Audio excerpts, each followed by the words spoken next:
제가 공부하는 머리가 좋진 않아요. 다른 사람이랑 다른 장점이 있다면 잘하는 거예요. 저는 정말 잘하거든요. 연애 관련해가지고 네. 연애. 연애는 뭐 하는 하면 게 안 되죠. 안 됩니까? 연애 하면 안 되죠.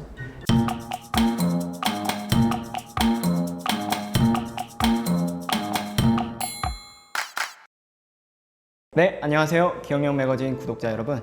김해 토크 요즘에 진행하고 있는데요. 오늘의 초대 손님으로 아는 변호사 이지훈 변호사님을 모셨습니다. 안녕하세요. 안녕하십니까. 자기소개 한번 간단하게 해주실까요? 예. 아는 변호사 채널을 운영하고 있는 이지훈 변호사라고 합니다. 이번에 또 작가가 됐습니다. 이지훈 작가입니다. 변호사님의 작가님의 밖에서 보니까 변리사님 그렇죠. 되시는 건가요? 예, 변리사죠. 예. 네. 공부를 어마어마하게 하셨을 것 같은데 공부를 좀 했죠. 예. 그 공부는 보통 어느 정도 걸리나요? 그게 이제 저 때는 사법시험이랑 군법무관 시험이 합쳐져가지고 그냥 그러니까 동일하다고 보시면 되긴 해요. 시험은 개념은 사법고시랑 동일하다고 보시면 되는데 보통은 빨리 붙으면 3년 정도죠. 3년, 5년 사이인 것 같아요. 제가 알기로는 한 2, 3년 만에 붙으신 걸로. 저는 3년 걸렸어요. 3년? 네. 대단하십니다. 네, 지금 생각해보면 조금 대단한 것 같습니다. 지금 그렇게 하라고 하면 못할 것 같아요.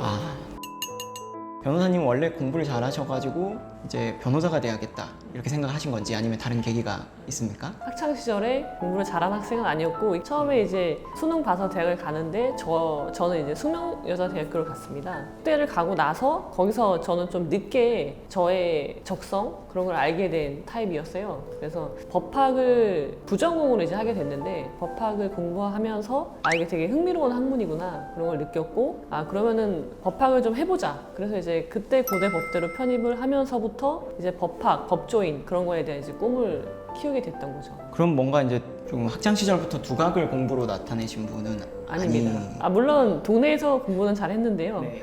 그러니까 그게 이제 동네마다 수준이 다 다르잖아요. 그러니까 제가 살고 있는 곳이 뭐 인류 학군도 아니고 해서 물론 반에서 1등은 했지만 네. 변호사님만의 공부 뭔가 시작할 때 뭔가 꼭 해야 되는 게 있으신가요? 제가 공부하는 머리가 좋진 않아요. 저는 지금도 머리가 좋진 않은데 근데 그럼에도 불구하고 제가 다른 사람이랑 다른 장점이 있다면 정리를 잘하는 거예요. 저는 정말 정리를 잘하거든요.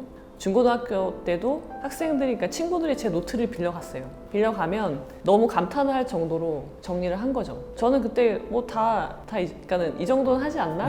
라는 생각을 했는데 나중에 대학교 가서도 그렇고 고시 공부할 때도 마찬가지고 사법연수원 가서도 마찬가지였어요. 사법연수원은 더더군다나 정리가 되게 중요하거든요.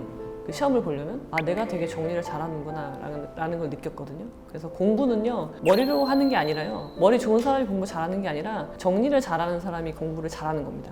정리하는 방법은요 이게 자기만의 노하우를 만들어야 되는데요 제가 생각할 때 정리는요 구조화를 해야 돼요. 그러니까 정리를 잘 하려면은 내가 먼저 그 맵이죠. 내가 지금 어느 위치에 있는지를 알아야 되거든요. 공부라는 게 어느 한 단편만 해서는 모르는 거잖아요. 그러니까 전체적인 내용을 알아야 되는데 그러려면 지도를 그려야 돼요. 노트 필기, 정리는 결국 그 지도를 그려 나가는 거인 거죠. 그러면 이제 좀 항상 어떤 공부하실 때도 목차라든지 네. 이런 거를 좀 중요시 하시겠어요? 목차는요 법학에서 목차는 굉장히 중요해요. 특히나 왜냐면 워낙 양이 방대하고 모든 법이 유기적으로 연결이 돼 있거든요. 그래서 내가 지금 하고 있는 부분이 예를 들어서 민법을 한다 그러면 그 부분이 전체 민법의 어느 위치를 차지하고 있는지 그리고 이 개념이 왜 나왔는지를 알아야지 암기가 되고 정리가 되는 거거든요. 기억력 매거진 독자분들이 좀 궁금하실 수 있을 것 같은 질문인데요. 지금 목차를 좀 외우신 적 있으십니까? 그냥 외워지시나요? 근데 저는 목차가 중요해서 공부할 때 그러니까 기본서가 두껍잖아요. 기본서를 공부를 하는데 목차를 봐요. 그래서 위아래를 항상 연결을 시켜야 되거든요. 보긴 하는데 목차만을 따로 외우진 않았던 것 같아요. 일부러 목차만을, 뭔가 따로 외우진 않으시고 목차만을 외워서는 되게 안 외워지거든요. 또 그렇게 하면은. 그래서 보조적인 수단으로 사용을 했던 것 같아요. 제가 변호사님 영상 조금 보니까 그 환경 세팅이 공부할 땐 중요하다 이런 말씀 좀 많이 하시던데요. 혹시 어떤 부분인가요? 환경이라는 건 이제 공부할 때 여러 가지 요소가 필요한데요. 특히 이제 고시 같은 그런 오랜 기간 해야 되는 그런 공부를 할 때는 환경이 제일 중요해요. 첫 번째, 환경. 그게 왜 그러냐면 공부를 하다 이게 장기전이잖아요. 저는 이제 장기전이라고 표현을 하는데 장기전에서는요, 나의 모든 시간과 에너지가 이렇게 균형 있게 배치가 돼야 되는 거예요. 매일매일이. 어느 하루는 이렇게 많고 다음 날은 이만큼 하고 그래서는 안 된다는 거죠. 네. 그래요. 기복이 있으면 안 되는 거예요. 근데 그러려면은 환경이 안정적인 환경이어야 된다는 거죠. 예를 들면 어떤 게 있어요? 예를 들어서 내가 공부 잘하는 곳이 분명 있어요. 예. 사람마다 다 예. 다르거든요. 예. 저 같은 경우는 독서실도 이렇게 칸막이 없는 그런 곳이 더 공부가 잘 되거든요. 그러면은 그런 곳에 가서 공부를 해야죠. 근데 물론 제가 신림동에 갔을 때는 그런 곳은 없었어요. 다 칸막이가 있으니까 어쩔 수 없이 칸막이 있는 곳으로 가긴 했지만 제가 그때 고른 환경은 신림동이었어요. 물론 학교에서 공부하는 친구도 있고 뭐 집에서 하는 친구도 있지만 저는 거기선 잘 안 되거든요. 그러니까 내가 제일 공부가 잘 되는 환경을 먼저 찾아야 되는 거예요. 그래야지 나중에 공부가 안 될 때가 있잖아요. 슬럼프가 올 때 환경 탓을 안 하게 되는 거예요. 공부가 안 돼서 환경 탓을 하기 시작하면 계속 환경을 바꾸는 거예요. 아, 뭐 책도 그렇고 막 그러지 않나요? 책은 더더군다나. 네. 책은 기본서를 하나 정리하는데 중간에 만약에 바꾸게 되면 타격이 엄청 큰 거죠. 수험생분들이 환경 중에서도 그 연애 관련해가지고 네. 연애. 네, 연애는 뭐 하면 게 안 되죠.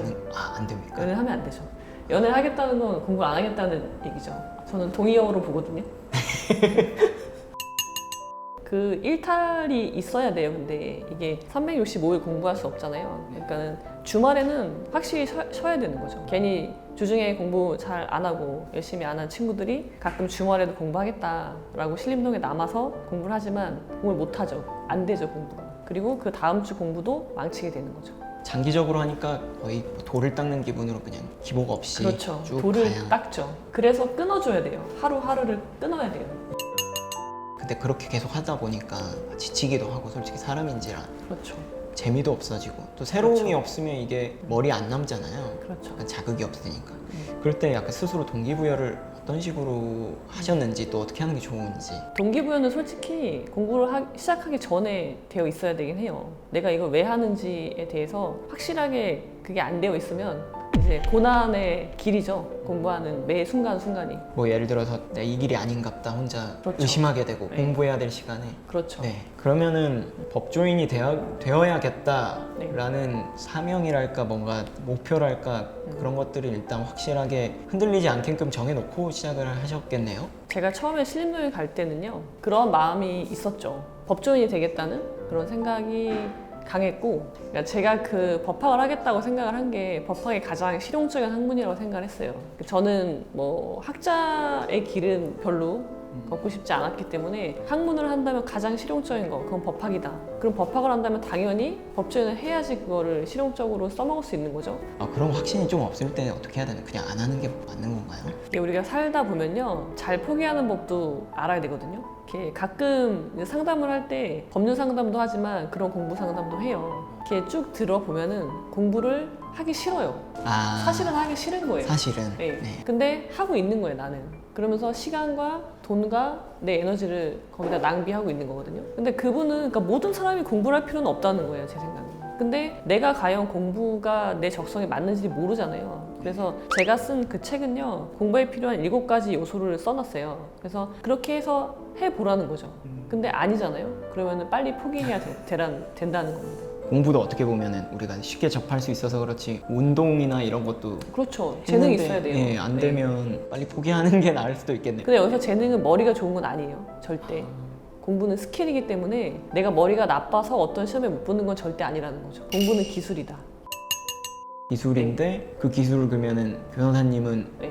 좀 선천적으로 조금 아니죠. 아닌가요? 저도 따라한 거죠. 공부 잘하는 선배들의 그런, 저는 기본서를 받았거든요. 그래서 그 선배의 기본서를 보고서 아, 정리는 이렇게 하는 거구나 라는 걸 배운 거죠. 정리해서 가장 중요한 게 여러 제가 영상도 보고 저도 선배들의 말씀드려보면 이 단권화라고 네. 많이들 하시잖아요. 그렇죠. 근데 그 단권화라는 그 표현은 저도 많이 들어봤는데 정확하게 이게 어떻게 하는 건지를 모르겠더라고요. 그냥 뭐 한 권에 여기서도 나오고 여기서도 나오는 거를 다 그냥 써놓으면 되는 건지 뭔가 또 원칙을 세워두고 해야 되는 건지.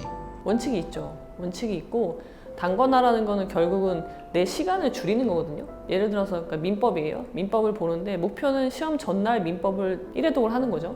목표가 네. 시험 전날 내가 그 두꺼운 책을 네. 싹 다 전부 빼지 않고.